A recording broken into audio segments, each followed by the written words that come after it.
Hi, my name's Kate Arnell. I talk a lot about zero waste living and being a little eco-conscious, etc. on the internet, mainly YouTube. Happy Earth Day to you. So Frugi have asked me what we're doing to recognise Earth Day this year. I feel like I've got this new hat on now of like, hey, I'm a parent. What can I do to help encourage a love for the natural world with my son? So I like to use Earth Day as an opportunity to sort of sit and reflect about, firstly, all the amazing things that we have done so far. So on a personal level, we've been using things like cloth nappies since day one, reusable wipes, organic clothing, secondhand toys, saying no or genuinely, seriously, really considering whether we actually needed certain baby items. It turns out you don't need a lot of it. And then also looking at areas that we can improve upon.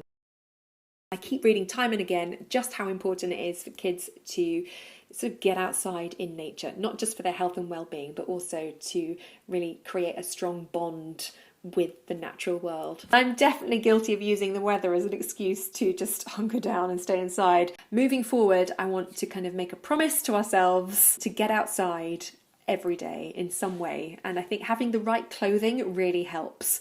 As the saying goes, there's no such thing as bad weather, only bad clothing, or the wrong clothing, or something like that. We've been using Frugi's outerwear for Arthur, and it's been brilliant. It's made from recycled plastic bottles. It's been fantastic for going down to the beach, for paddling in, and yeah, it's just nice knowing that he's protected from some of the sideways rain when he wears that. We generally try and use like organic cotton or natural materials as much as possible, but with things like outerwear, it is a little tricky to find things that are waterproof.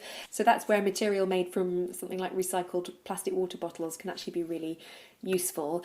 We do wash it in a Guppy Friend, which is a special laundry bag that helps to stop any microplastic fibres shedding into the waterways. So even though we don't really wash it that much, you can normally just give it a wipe, it's fine. We do use that if we need to.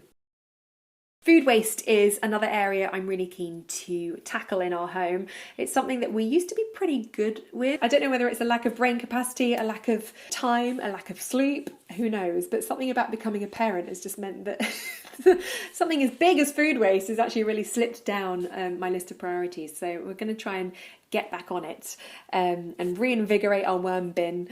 Arthur is really keen to take like little food scraps out to the worm bin, so I think it's good to just kind of encourage him to do that more, and that will mean that I'll do it more. So I think I'll probably be looking up some recipes to use up some of our common leftovers, and also assess what we're buying and could I be more creative in the kitchen. Arthur is a little like chef in the making. He loves getting involved in the kitchen, so I think that's something that we could do together for sure. Someone told me years ago that for every piece of feedback a company receives, they imagine something like 10,000 other people who probably think the same thing, who just haven't bothered to get in touch. So I've got to remember my voice matters, and I think moving forward from this Earth Day onwards, I'm going to get bothering people again. Firstly, I think I'm going to bother our council to see if they can offer a food waste collection service and actually recycle our food waste that we do have and turn it into nutritious and useful compost. So there you go. Those are some of the ways I'm going to try and bring Earth Day into our everyday. Bumblebee. Little bumblebee. Ah. Oh, I see it, yeah. Where's he gone? There. More bee coming. More bees coming. Yeah.